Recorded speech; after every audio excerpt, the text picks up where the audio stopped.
I'll loiter until you want me to. Loiter, please loiter. Okay, good afternoon. This is my first time at an AVI conference, so thank you very much for inviting me. Good afternoon, Hilary and Mike and the team. In theory, I'm talking about reactivation of DP vessels. That's my main subject. But whenever I get up these days, I tend to promote IMCA reporting schemes, and I see that the inspectors around here have got a bit of a role that they can play to help promote these schemes. So we'll just go on to the next slide, and this is where the video is. Just a little technical. When you talk about, Do you need some sound? No. No. I don't know who's it. It's nice and quiet. But when we talk about reactivation and layout reactivation, people tend to use graphs of oil prices going down and coming back up and all that sort of thing. Don't worry, I've got a couple of graphs, but I think this sort of video, which is about a minute and a half, sums up the sort of situation that has been going on over the last couple of years. And maybe it's not where we're going to be in 5 years' time, or even 2 years' time, but nonetheless, as we go through, and there are just a few questions that ship operators might be asking themselves when they're thinking about reactivation. And when do I expect to return my vessel or vessels to service? And also, do I have a fleet of vessels that I'm going to return to service, or is it just one? What's the reactivation time going to be? And is the vessel due for a dry dock before we put it back to reactivation? Do I know where the vessel is likely to re-enter service? Big question. Have any failures, analysis, studies been completed for the vessel? The key question, was the vessel deactivated properly? And what layout and strategy of maintenance was used during the layout process? And then the final question really is there a reactivation plan? And so I think we've just about come to the end of that video, and if not, I can, oh no, let's stop there. Yeah. We'll just come back, should we use it then? No, this one, yeah. Good.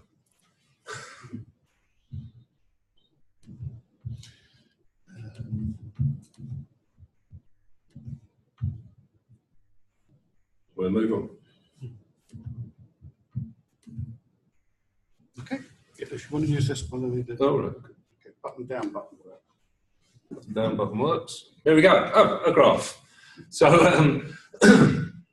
we got end of 2014 to end of 2015. Really, the oil price died down, and sort of 2017, start of 2017, was sort of a slow drive back up. A couple more graphs here. So exploration and production spending growth is highly correlated to oil price changes, and it usually affects the offshore exploration and production activity. And of course that then contributes directly to demands for modules and then offshore supply vessels.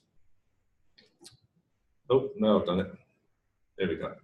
Okay, so there are signs of optimism. This was the most recent one that I could find. It was a survey by Clarkson Plateau Securities. They surveyed 1,700 owners and charterers.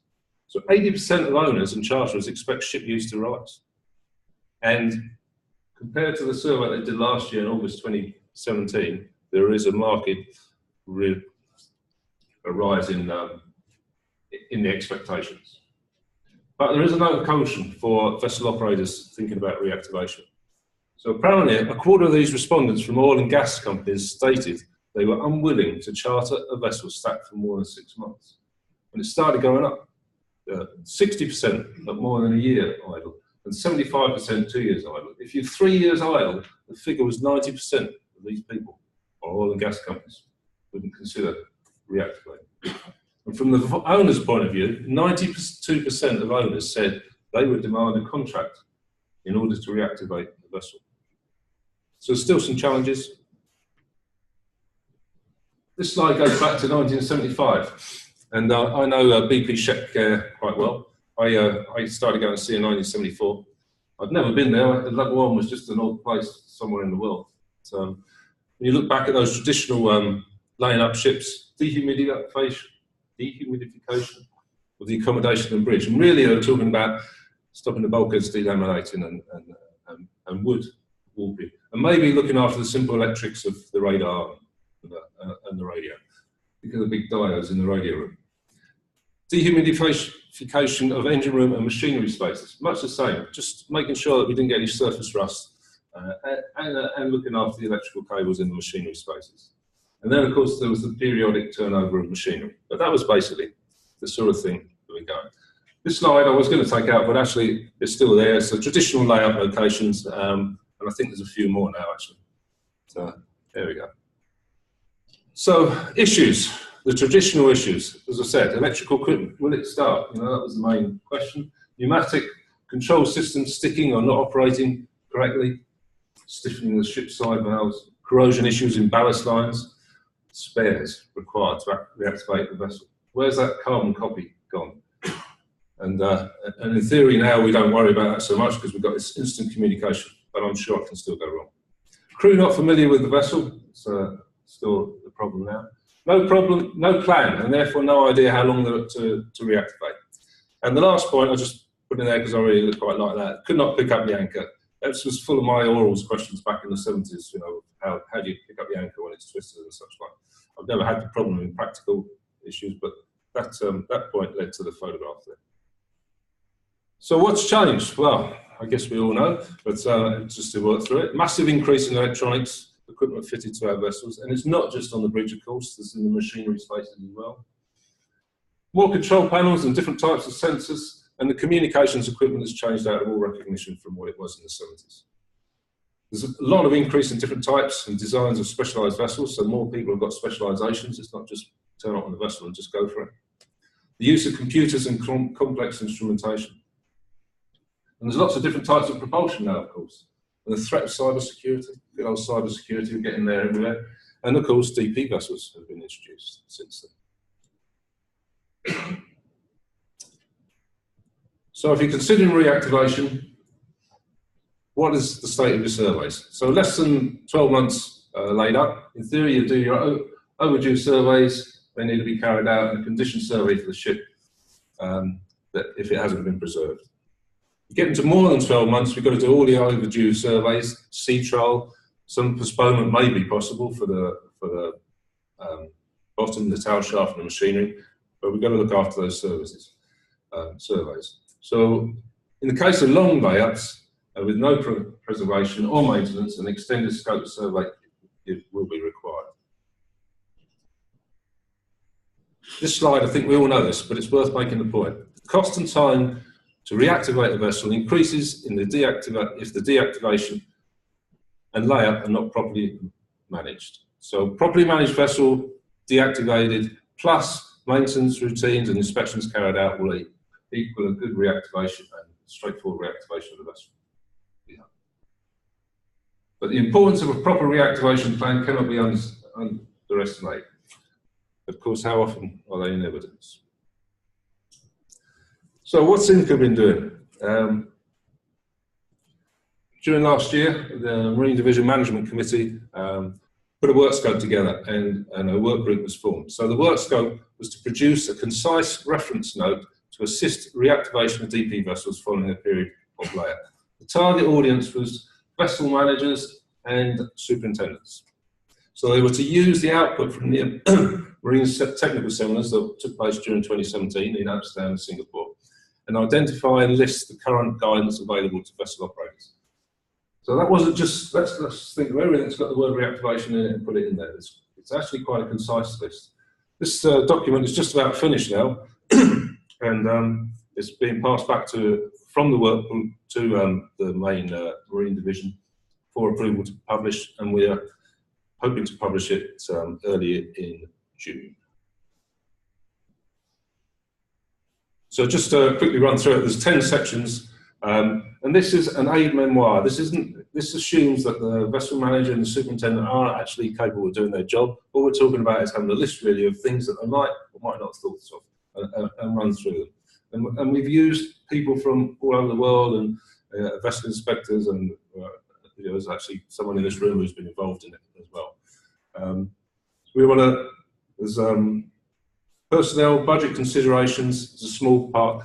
Section 3 and 4, the plan maintenance and spare parts, and of course proving trials and acceptance criteria is quite a large section of the document. Recertification, prepare for vessel readiness for eCMID, and we did put OVID in there as well. So these inspections need to be thought about, whether you do them or whether you don't. The DP system is about a DP vessel, so section 6 is quite a large document as well. And the mission equipment that might affect you as a DP vessel. So, you know, actually the job that you're going to go out and do, there's a section reminder on mission equipment. Section 8 is about where the vessel is located and some of the thoughts that you need to put into when you're going to reactivate your vessel. Vessel structure and fabric. And finally, that section 10 is the existing guidance. Okay, IMCA's reporting schemes. This is my little bit of promotional, and as I say, I think vessel inspectors can help us here to just encourage people to report, whether it be safety reporting or my thing that I keep preaching about, which is reporting the DP events. So in 2016, we introduced a new form, and we revamped the name of this form. So it's now the DP Station Keeping Event Report form. Took out the word incident, put in the word event. When I first joined IMCA and we started talking about this, we were having about 80 reports a year, and they were all considered to be incidents. And at one stage, someone came up and said, "Well, this must be a dangerous occupation, this DP, and if you're having 80 incidents a year and nothing." And so it got me thinking, well, they're not all the incidents actually by the definition of the word incident as we have here. A lot of them are what you might call near misses, and actually, when the DP system does what it's meant to do, which, for example, you've got 2 thrusters on the aft end, 2 azimuth thrusters, and one of them fails for whatever reason. But the vessel doesn't lose position, it holds position, and actually the DP system has done what it's meant to do. So we've got some easy categories to report in, it's clear instructions in it, and it's an intuitive electronic form. So instead of you making up your answer, you're led down the way. So we can do some analysis of the information we're getting. So the more detail you put in, the more value can come out. So the whole idea of the scheme is to get feedback to industry, actually. And so we've introduced a quarterly DP event bulletin.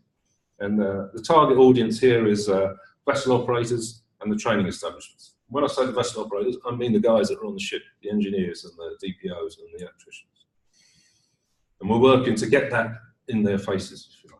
So it contains details of recently reported events, which I think is important. You know, these things are happening now, today.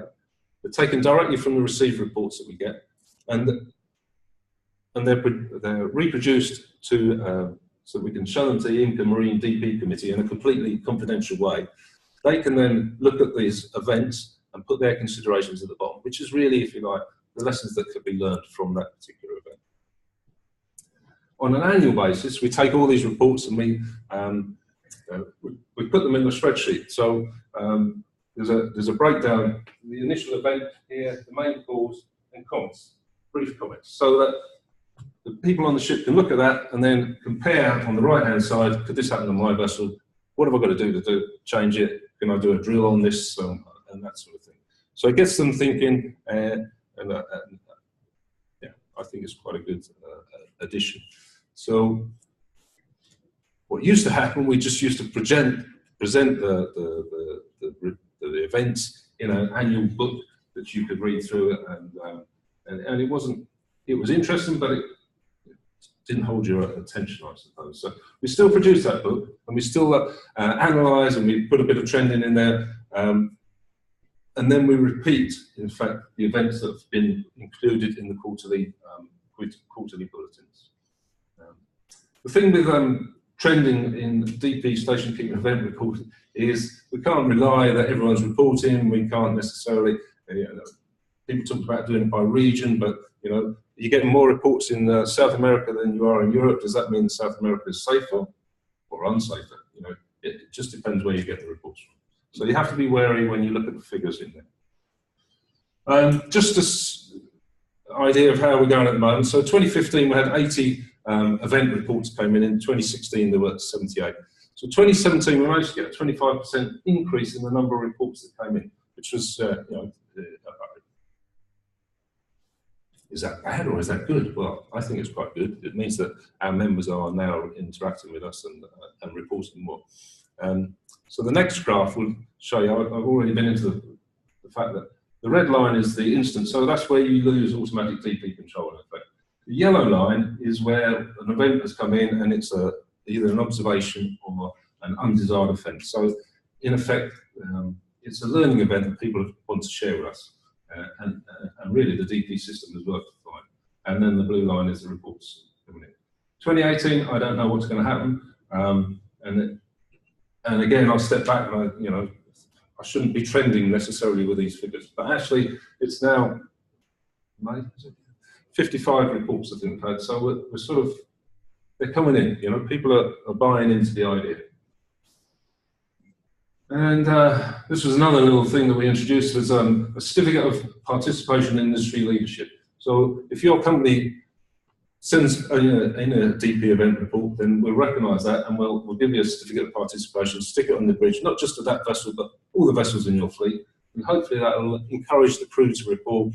You can use it for when the inspector comes on board and says, well, are you reporting your DP events? You say, yeah, we've got a certificate there for 2016 and 2017, and look, we're going to do it for 2018 as well.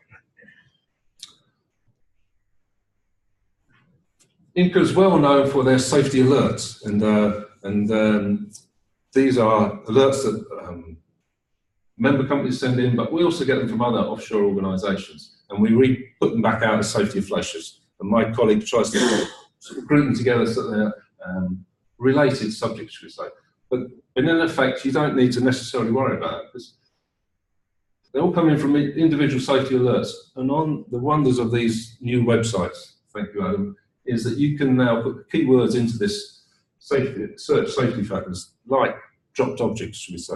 And it will go from 1997 all the way up to 2008, and it will pull out all the reports that have the words dropped objects on it, those keywords. And I think that's just, it's just fantastic. And the same sort of thing happens with the DP reports now as well. So if you want to know something about DGNSS and the failures, put DGNSS in there and you'll get all the reports that mention that. All the reporting is anonymised, made confidential. We stress that over and over again. And I think I've done pretty well. Can we go for lunch now?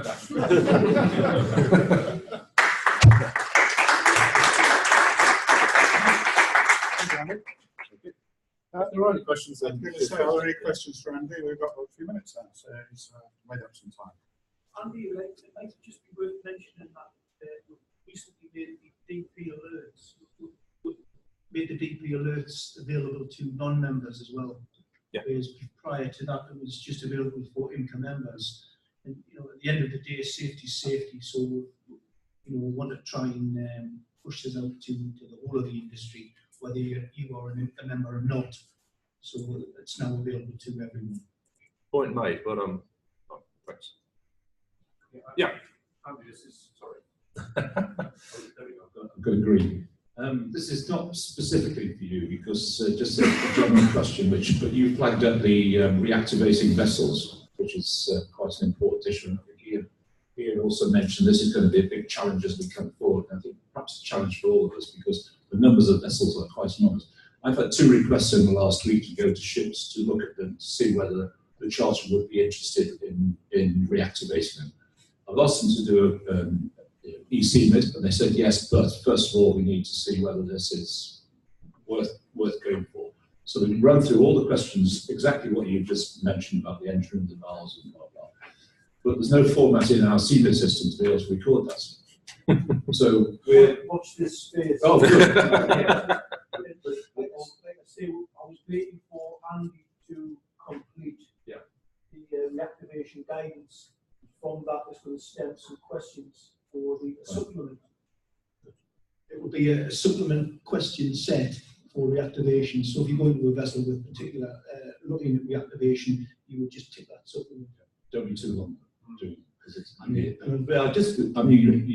you mentioned something about the drafts, about the draft report. What the owners are looking for is that they're happy to do an eCMID, but they want this preliminary report before. So the one I did one on Friday actually, and it was basically a narrative, the old-fashioned narrative report, which I don't mind doing because there's always a liability risk and everything else on those things. But that's what they wanted. But But if we had the questions formatted like you've got, Mike, I'm really pleased to hear this, then that would be very much easier for it to, and it is better presented for the owners as well. It's not just they can make a decision on that. And then perhaps we can follow it up. If it goes through on a single document and comes back to following in eCMID at the end, then you've done the whole thing. But we actually had the request and assistance from BP for the reactivation section. So we certainly will are looking at that, and it will be a supplement within the scene. Certainly a crutch. But independent, if you have a cold or warm layer, you will involve the class anyway. Any more questions? You've got a flight, Andy. I did, yeah. So thank you very much. Appreciate Thanks very it. much.